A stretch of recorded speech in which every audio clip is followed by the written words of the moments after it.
Before the creation of the Economic and Financial Crimes Commission EFCC, Nigeria, the most populous black nation on earth, was confronted with the twin problem of poor global image and the dwindling economic fortunes due to the activities of advanced fee fraudsters, also known as 419ers, and corruption in the public and private sectors. Hello and welcome to the program, The Eagle. My name is Aisha Mohammed.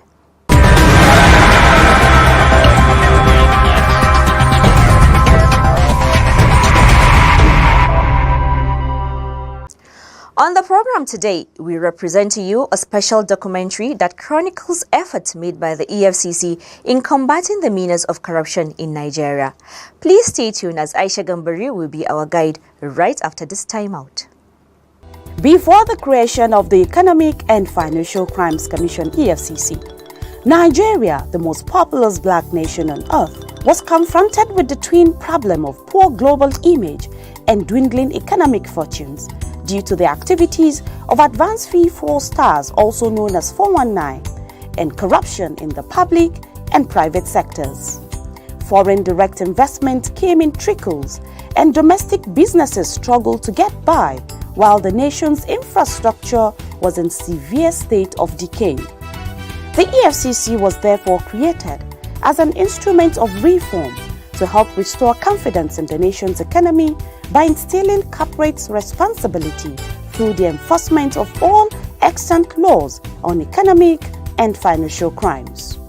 Since its creation in 2003, the Commission has successfully carried out this mandate with several milestones recorded, including the delisting of Nigeria from the list of non-cooperative countries and territories (NCCT) by the Financial Action Task Force in June 2006. Due to its unrelenting efforts in the war against graft, the EFCC has become a reference point among law enforcement agencies both home and abroad.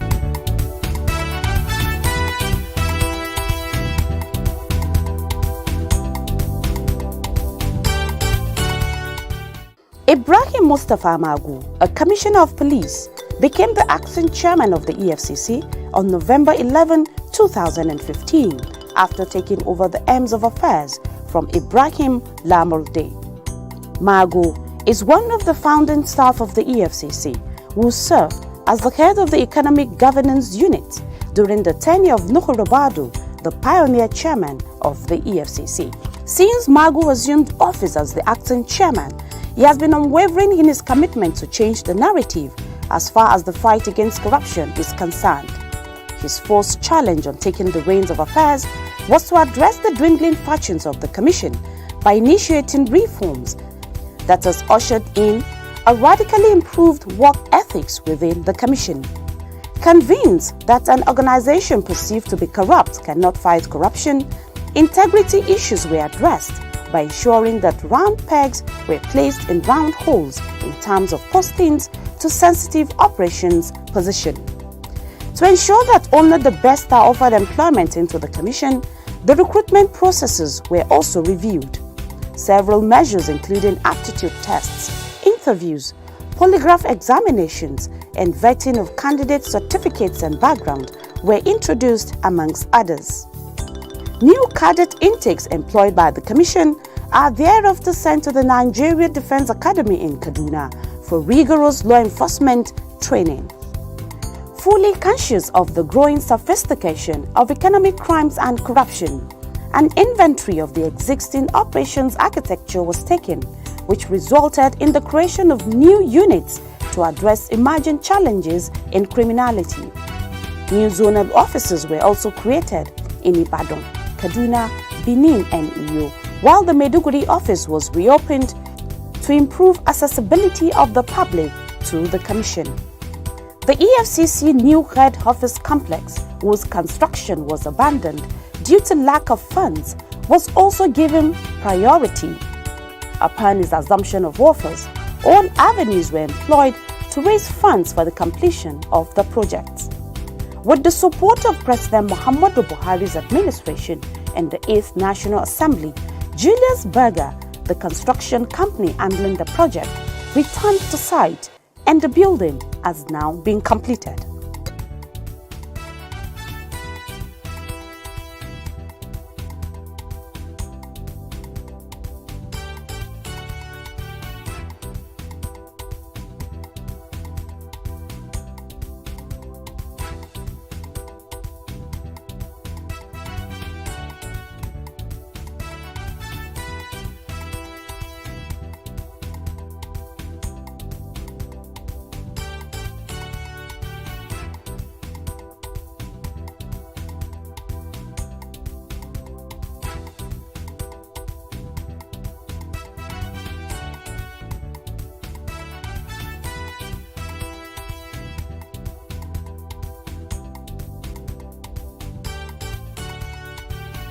In the area of operations, the Commission sent a forceful message that impunity will no longer be condoned by taking on the high and mighty in the society.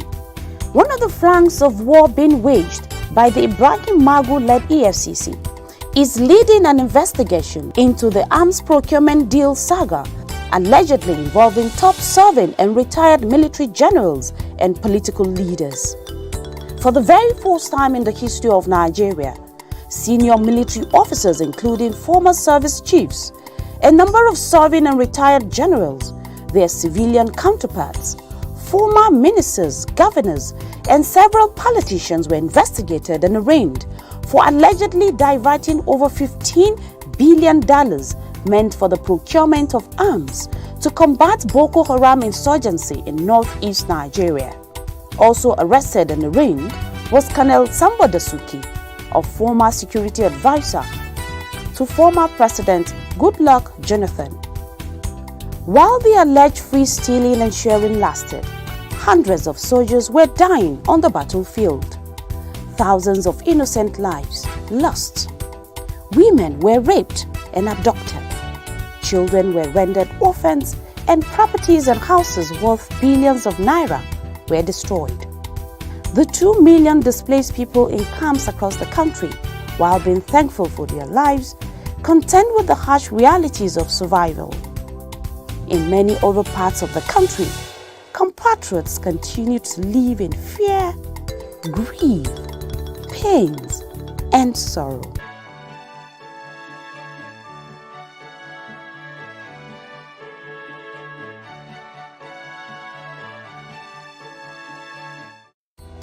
As the sufferings continued, a few individuals far away in the big cities wined and dined on what is now being called blood money. Investigations by the EFCC revealed that, for instance, in a single stream of transaction, the sum of $2.1 billion moved through the office of a one-time national security advisor to those of several individuals for fictitious services that were never rendered. The money allegedly found its ways into huge private estates of certain individuals, and they acquired properties worth billions of naira across the country, even as some allegedly stock millions of dollars in their wardrobes. How much do you have here? 1, 2, 3, 4, 5. Now it is estimated to be $50,000. Yes, 10,000 per punch. 50. 100. 150. 100. 250. 300. 400. 400. 550. 600. 650. 700. 750. 800,000. 1, 2, 3, 4, 5, 6, 7, 8, 9, 10. 500. 1 million. As an agency determined to ensure that corrupt elements are denied access to the proceeds of their crime, the EFCC, in a calculated raid, combed every nook and cranny of the country to confiscate assets traced to the missing funds. In Abuja, Nigeria, for example, several properties worth over 10 billion naira traced to the retired and serving generals allegedly involved in the arms deal were marked and confiscated by the EFCC. And in high-brow areas in Lagos, Nigeria, the EFCC also traced and confiscated a number of choice properties linked to the culprits of the arms scandal.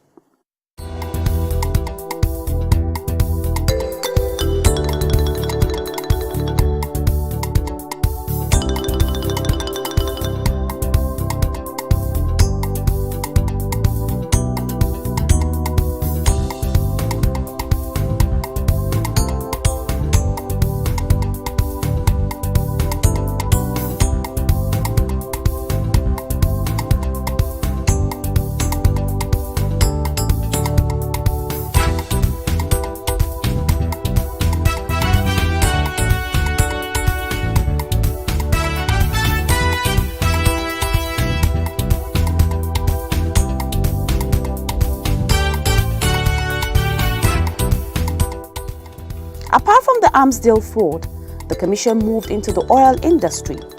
The country's oil subsidy regime, which was characterized by massive corruption, was investigated, and many corrupt oil marketers were arrested and arraigned. The subsidy fraud, which was perpetrated in connivance with government officials, drained the country's treasury of billions of naira, allegedly claimed by criminals for petroleum products that were never supplied. The EFCC recorded a major milestone in the prosecution of these defaulters with the conviction of the trial of Walter Wagbasoma, Chairman, Ontario Oil and Gas Limited, Ada Ugo Ngadi, Managing Director of the company, and Jibril Rawaye, Managing Director, Brila Energy Limited, to 10 years imprisonment. But perhaps the most audacious oil sector investigation is the one involving a former Petroleum Resources Minister, Desiani Alice Madueke, and her cronies over various improprieties running into several millions of dollars. In the course of the investigation, operatives of the EFCC recovered cash and jewelries worth millions of dollars from her Abuja home. Other properties worth over $50 million linked to Desiani across Nigeria have now been forfeited to the federal government. While these revelations rankle, most Nigerians were also shocked to learn about how the country's patrimony was frittered in bribes for vote schemes in the 2015 general election. The investigation, which is still ongoing, has witnessed the interrogation and prosecution of a number of politicians, former federal ministers, and INEC officials, amongst others. Investigations by the EFCC into the public service system also revealed that Nigeria lost billions of naira to the ghost worker syndrome, a corrupt practice that injected thousands of non-existing workers into the government payroll system. The syndicate behind this monumental fraud was busted, which led to the government saving over 200 billion naira as nearly 50,000 ghost workers were removed from government payroll system. Still in the efforts to check leakages, the federal government, in a directive issued in 2015, called for the reinforcement of the Treasury Single Account (TSA). The directive ordered all ministries, departments, and agencies of government to commence payment of all government revenues into the TSA accounts. The EFCC again keyed into this pronouncement. Operatives of the Commission, in a swift investigation, discovered over 100 billion naira hidden away by defaulting agencies. This calculated move now saves the government over 24 billion naira monthly. The Commission's investigation activities received a further boost with the coming into force of the federal government's whistleblower policy. The policy, which was initiated in December 2016, is primarily to support the fight against financial crimes and corruption by increasing exposure of financial crimes and rewarding whistleblowers. The EFCC quickly created reporting portals via its social media platforms at Official EFCC and through dedicated phone lines. The very first call which came through led to the discovery of $9.8 million hidden in the slums of Sabon Tasha, Kaduna State.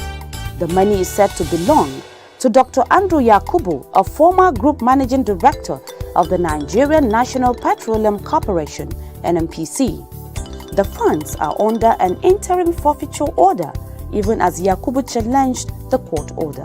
Still in Kaduna, following a tip-off, the EFCC also intercepted the sum of about 250 million naira in sacks at the Kaduna International Airport after the bags were sighted unattended to. In Lagos, another tip from a whistleblower led to the interception of 250 million naira in various currencies at a popular textile market in the city. And in the shopping plaza located in the highbrow area of Victoria Island, also in Lagos, the sum of about 500 million naira was also uncovered. The most unbelievable discovery was, however, that of Asban Towers, also in Ikoyi, Lagos, where a whopping cache of over 13 billion naira in local and foreign currencies were discovered in an apartment on the 7th floor of the towers. These funds have now been forfeited to the federal government. In addition to cash and properties, The EFCC Eagle Eyes also cited and recovered several vehicles suspected to be proceeds of crime. Amongst them are 17 vehicles linked to a former Comptroller General of Customs, Abdullah Idiko Inde. The EFCC also waged into the over 20 billion naira pension scam. Several individuals alleged to have stolen pension funds and laundered them were arrested and are currently facing charges. Notably amongst them is Sani Shoaibu Tedi, a former Director of Pension Accounts, Office of the Heads of Civil Service of the Federation, and the suspended Director General of the Pension Transitional Arrangement Directorate, PTAD, Nelly Meshak. Serving judges and very senior lawyers are equally standing trial for corruption. They include Justice Rita Ajumagobia and Justice Nwali S. Nguta, amongst others. Also being prosecuted are senior advocates of Nigeria, SAN, including Ricky Tafa and Joseph Nwobike, amongst others. Joseph Nwobike has, however, been convicted to 12 months imprisonment for perversion of justice. Serving and former heads of government agencies also felt the EFCC squeeze. Patrick Akpobolokemi, a former Director General, Nigerian Maritime Administration and Safety Agency, NIMASA, and 8 others are being prosecuted on a 40 counts charge bordering on money laundering and stealing. Others are Abba Moru, former Minister of Interior, and Steve Orosai, former heads of service, who are also standing trial for offences ranging from recruitment and pension fraud. Former state governors are also being prosecuted for various offences. They include Joshua Dariye, former governor of Plateau State, Jolly Inyame, former governor of Taraba State, Oji Uzo Kalu, former governor of Abia State, and Ikedi Oakim, former governor of Imo State. Others are Alao Akala, former governor of Oyo State, Murtala Inyako, former governor of Adamawa State, alongside his son Abdulaziz Inyako, Ibrahim Shema, former governor of Katsina State, Sele Lamido, former governor of Jigawa State, and his sons Aminu and Mustafa, and their Benue State counterpart Gabriel Suswan and his finance commissioner Omodachi Okolobia. In terms of convictions, the EFCC recorded about 500 convictions from 2015, when the present administration came on board, to May 2018.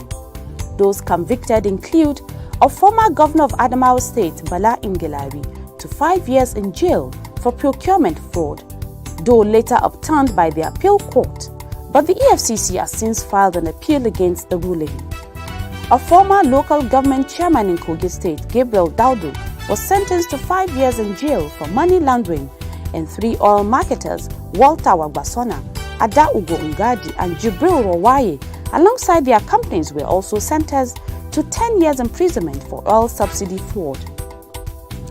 Other notable convictions include that of Accountant General of Kebbi State, Mohammed Arzika Aikengari, who bagged 70 years imprisonment for his involvement in over 1 billion naira fraud.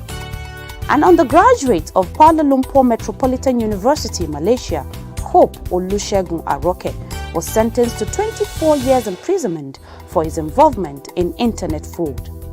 The Commission also secured an extradition order from Justice Abdul Kafarati of the Federal High Court in Abuja for the extradition of Franca Asemota, a Nigerian fugitive, to the United Kingdom for offences bordering on trafficking of minors, and 9 foreigners alongside their vessel MT Asterix to 5 years imprisonment for illegal oil bunkering.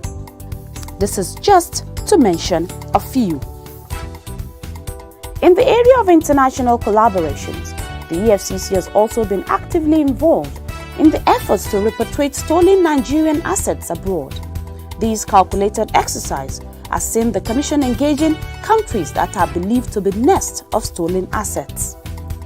Despite the modest impact that the Commission's enforcement efforts have recorded, the Commission is of the firm belief that law enforcement actions alone cannot win the war against corruption in Nigeria. To this extent, the EFCC gave a boost to its preventive mandate by creating various sensitization programs in order to educate and enlighten the public about the ills of corruption. Awareness roadworks are organized quarterly in order to draw more attention to the anti-graft fight. The Commission also airs anti-corruption programs on leading radio and television networks in Nigeria, even as the social media has been fully embraced as a vehicle for mobilization and information dissemination. Through its Enlightenment and Reorientation Unit, the EFCC has created various enlightenment programs for schools, youth, women groups, religious bodies, and other government agencies. And in a bid to draw more attention to the crusade, the Commission has also embraced the use of music by organizing musical concerts across the country. The Clean Hands campaign was also launched in Abuja and across other geopolitical zones. The program was designed to promote the values of integrity and probity among the younger generation. The Creative Youth Initiative was also unveiled in October 2016. The idea was conceived out of the need to give children a platform to express themselves using arts and various talents in order to speak against corruption. Women Against Corruption, also known as WAC, was added to the EFCC campaign strategy with the flag off of the program in Abuja by wife of the President, Hajia Aisha Buhari, in December 2016. The same program was rolled out in February 2017 in Lagos with wives of all the southwestern governors and notable society women present at the event. Other geopolitical zones are billed to follow soon. For its unrelenting efforts in championing the war against corruption in Nigeria, the EFCC has received several commendations both home and abroad. In August 2017, the EFCC was rated as the most effective government agency in Nigeria in a report conducted by the United Nations Office on Drugs and Crime, UNODC. The City People magazine, during its 20th City People Awards for Excellence, also recognized the Commission as the most effective government agency in the country for the year 2016. Magu was also honored with the 2016 Person of the Year award by Leadership newspapers. Indeed, slowly but steadily, the anti-graft agency is altering the narrative of criminal prosecution in Nigeria and setting a standard for law enforcement agencies within and outside the country. Global confidence has been restored as several donor organizations and foreign law enforcement agencies collaborate with the EFCC, which is opening fresh lines of partnership and collaboration. The EFCC has displayed that courage and dedicated leadership can bring an end to the menace of corruption in Nigeria. And going by the President Muhammadu Buhari's words, if we don't kill corruption, corruption will kill Nigeria. Let us all rise to this challenge.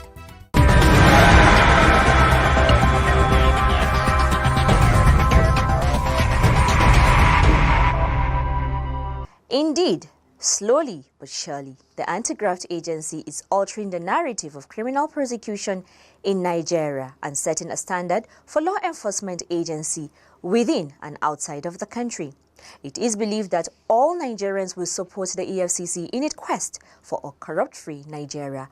Please join the fight, as the responsibility is a collective one. And that's all we have for you on this episode of The Eagle. You too can be part of this program by sending your inquiries and suggestions to The Eagle at efccnigeria.org, or search for us on Google Plus at Official EFCC, Official EFCCNG at gmail.com. You can like our page on facebook.com/Official EFCC, or follow us on Twitter at Official EFCC. And of course, you can visit our Instagram page at Official EFCC. To watch our programs and other activities, please log on to youtube.com/Official EFCC. My name is Aisha Mohammed, hoping to see you next week. Always remember that a public office is a public trust, and do not abuse positions of trust for private gains. Goodbye, and God bless Nigeria.